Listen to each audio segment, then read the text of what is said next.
Tim Pool is trending on Twitter, and he's pissed. And it will get worse, and it will happen to you because you keep complying. And you keep saying, but my kids need food! And now inflation is here, and there's food shortages, and your kids aren't eating. And the schools are indoctrinating your kids. As you can imagine, there are a lot of people out there who are slandering him for making these statements. Let's take a closer look.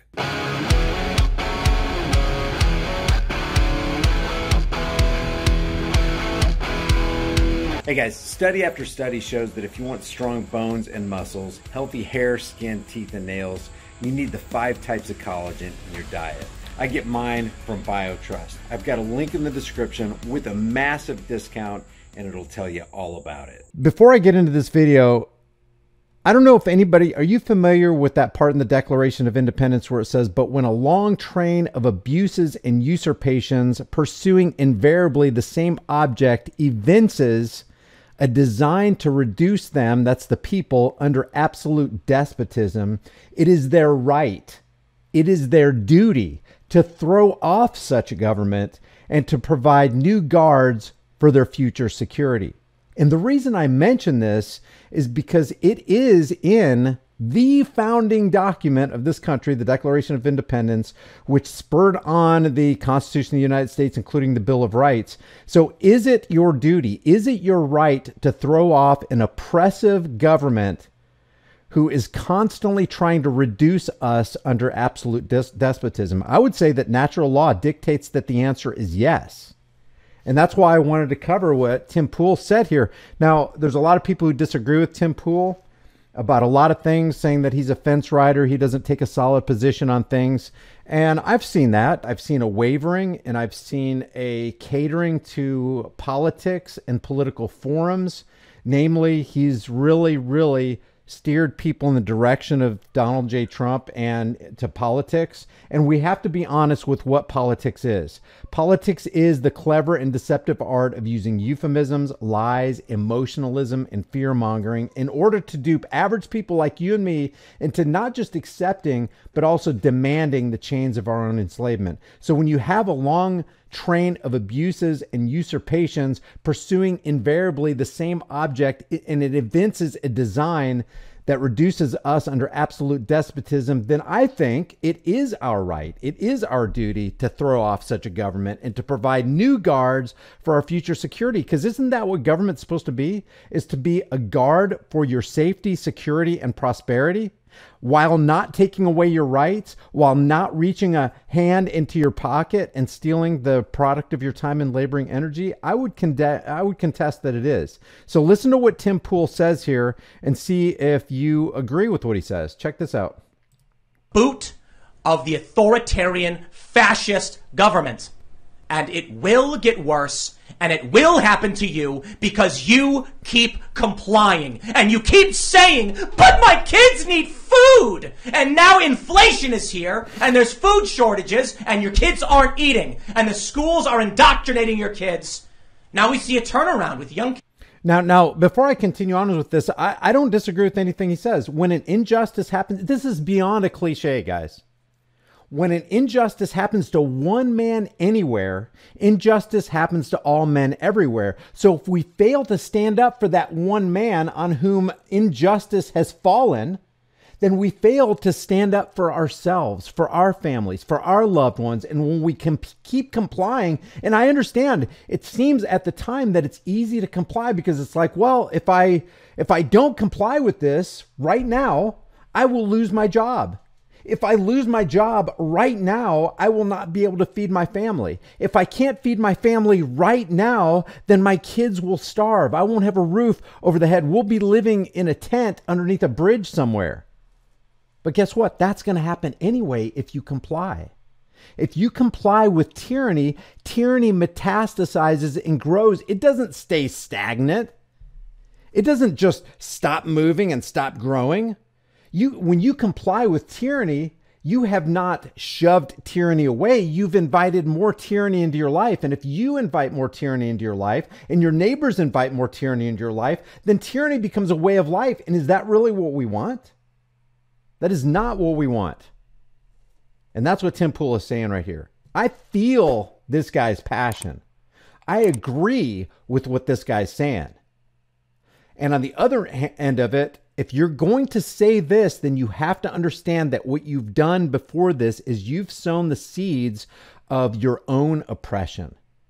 When you say, oh, Donald Trump's not so bad, or Donald Trump's not as bad as Hillary Clinton, can you imagine how much worse it would be with Hillary Clinton? And then you fail to realize that it's not Donald Trump or Hillary Clinton or Joe Biden or Barack Obama or George W. Bush or George H.W. who are actually in control. They're just dangling from the strings of somebody who's in a greater position of power. And those are the people that we need to be uniting against instead of bickering among ourselves. That's why I constantly come out against the left versus right paradigm. If you promote the left versus right paradigm lie on a continual basis like Tim Pool has done and probably currently is doing, then you are applauding, accepting, and demanding the chains of your own enslavement under the idea, the delusion that politics and politicians will actually help you and voting is actually what we need to be doing. Because the parents are standing up. But too many people keep saying, as long as I keep filleting the state and dropping on my knees for the far left extremists, I will squeak by, and you will not. The police will come to your home. They will kick your door in and they will arrest you because the good cops have already started quitting. And like we saw in Seattle, the police arrested the man who was retreating from Antifa as Antifa approached him with clubs in hand. And they apologized to Antifa over it. Like we saw. Now he's speaking some serious truth right here. You know, I have some side issues with good cops versus bad cops, so we can save that for another day. But as H.L. Mencken said, the men we detest most violently are those who try to tell us the truth.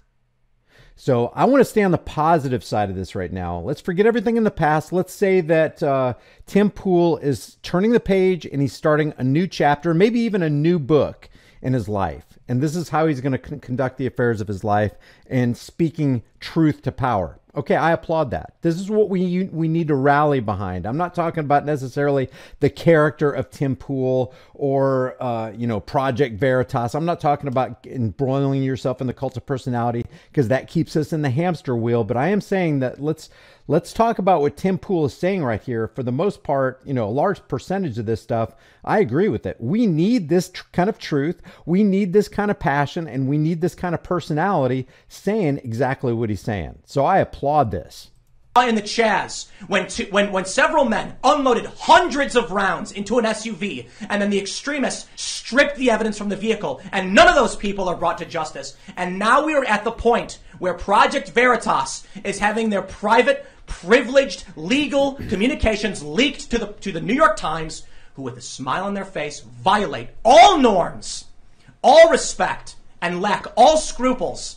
And you think sitting back and complying will result in you getting by. You are wrong. Yeah, it's just like the same principle. You can't negotiate with terrorists. You can't negotiate with totalitarians. You can't negotiate with tyranny. As soon as you start negotiating and compromising with tyranny, tyranny takes over. It never will ever, ever, ever benefit you in the short term or in the long run to negotiate and compromise with tyranny. Who was it? Edmund Burke that said, all that is necessary for evil to prevail is for good men to do nothing. Well, not only have you not done something good when you compromise with and comply with tyranny, when you've submitted and gone, well, I'll just go ahead and roll up my sleeve for this one. I'll take one for the team.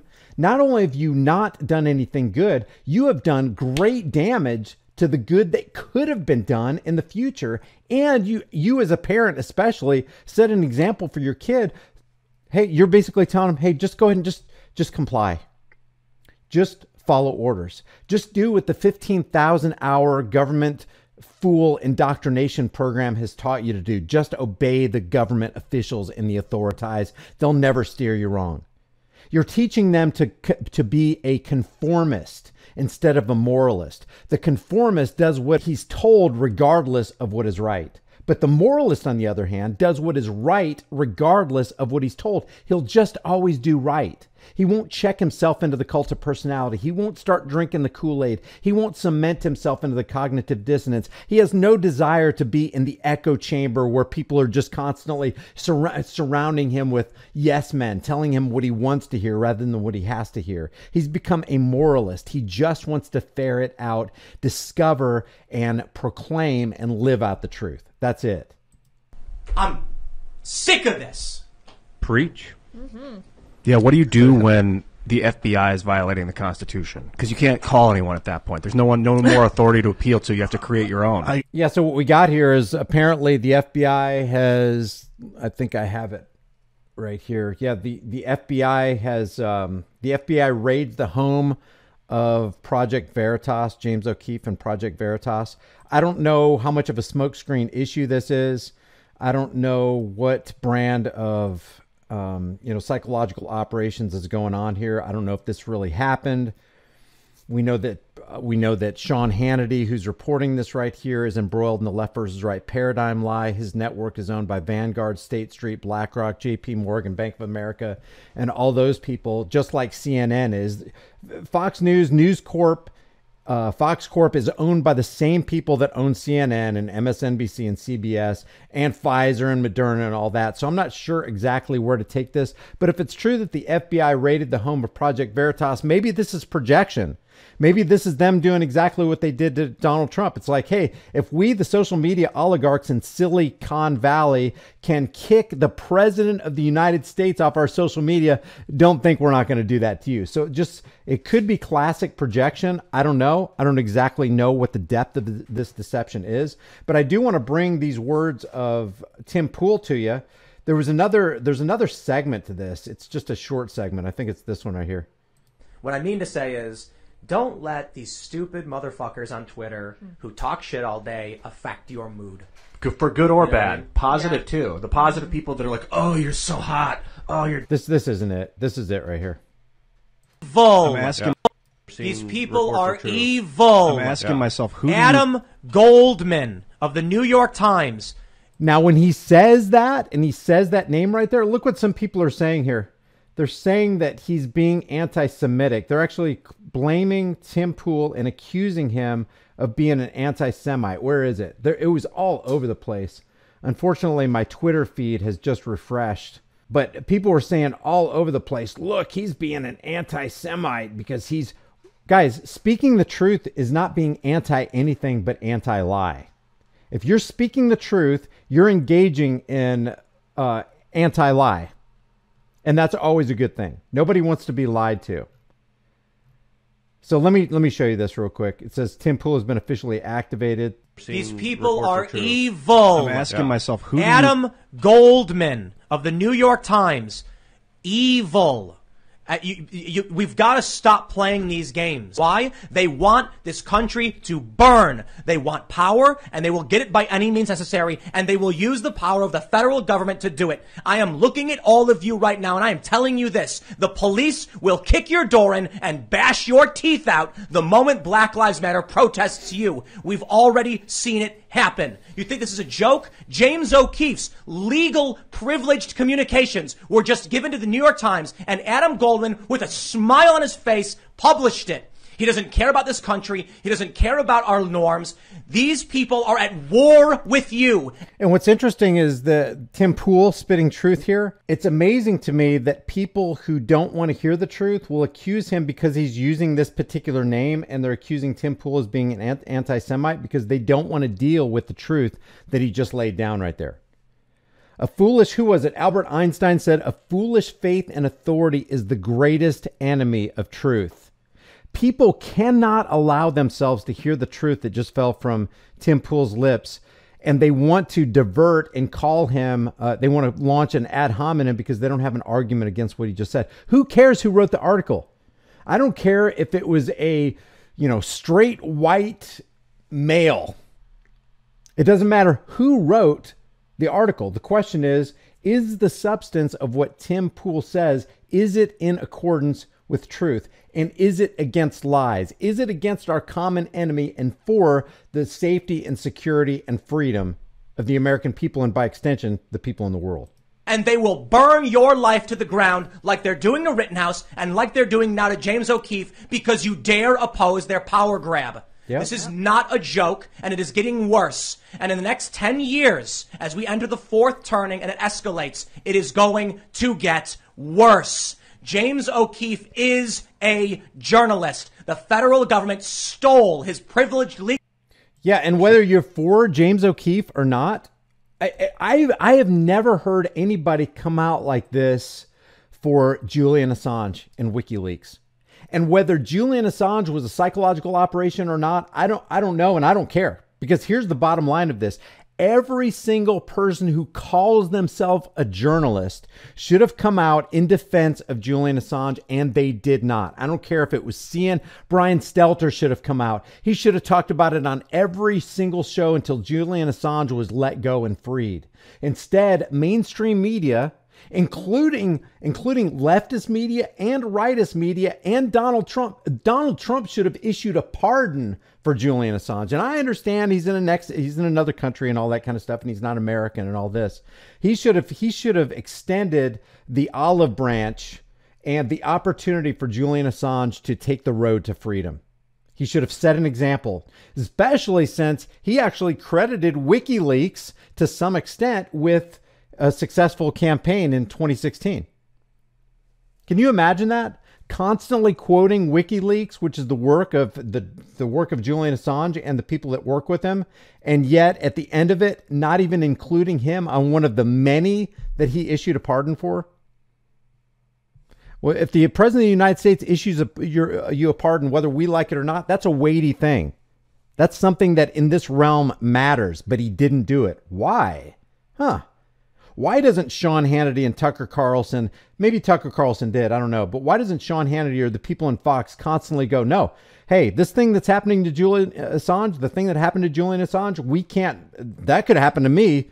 I'm going to fight tooth and nail as though Julian Assange were me. It's like, in a sense, all of us who call ourselves journalists are Julian Assange. You really want to be sitting rotting in a jail cell for years and years and years, having done nothing wrong but just shove the truth out into the world, the unedited truth? Why didn't people come out in favor of Julian Assange like this? Maybe Tim Pool did. I don't know. So I wanted to show you this because I agree for the most part with what Tim Pool says. Are there certain things that we can disagree with? Like, is there such a thing as good cops versus bad cops and all that kind of stuff? Yeah, sure. But the overwhelming thing for me is we have got to unite, and we got to do it now. If we've got some differences, we got to put them down right now, because inflation is upon us, and it's not Joe Biden's fault. It's not the President of the United States' fault about inflation. He's just a little peon puppet hanging from a bankster string. Who's responsible for inflation? Let's go to the heart of the matter. How about let's talk about the people who are involved in this massive counterfeiting ring called the IRS and the Federal Reserve. See, when the Federal Reserve comes out and goes, well, we're gonna cap inflation at 2% this year. What they're saying is we're gonna destroy 2% of the value of every dollar in your pocket this year. That's unacceptable. We're going to steal 2% of the value of the product of your time and laboring energies this year, is what the Federal Reserve is saying when they say stuff like that. It's ludicrous. It's nonsense. It's unacceptable. It's the very thing that I would be in Tim Pool's corner about this. We need to speak out against it, and with everything in us, we need to oppose it. 24 hours a day, 7 days a week, not just when we feel like it. Not this sunshine patriot idea. And that's why I wanted to bring this to you, because I applaud and I amen what Tim Pool just said right here. Do I agree? Does that mean, oh, Brian, you're in the corner of Tim Pool? Well, in this case, you know what? We better all be in this same corner. And we better speak out against those things that are important, and not just speak out against it, but live against it. Live in direct opposition to it. And I'm talking about peaceful non-compliance. Because if we don't, we are sunk. None of us is greater than all of us. And if we all get together and do something, guess what? We can prevail. There's history for that. You only have power over people as long as you don't take everything away from them. But when you've robbed a man of everything, he is no longer in your power. He is free again. Free your minds. Stand for truth, or we all fall. I appreciate you guys joining. Leave your thoughts about this for the world and the global thought police in the comment section below, and I'll see you guys in the next video. Hey guys, we know with the way things have been going, it can get really interesting really quick. So make sure you and your family have a long-term storable food supply. Support the channel and get $50 off with my link in the description while you still can.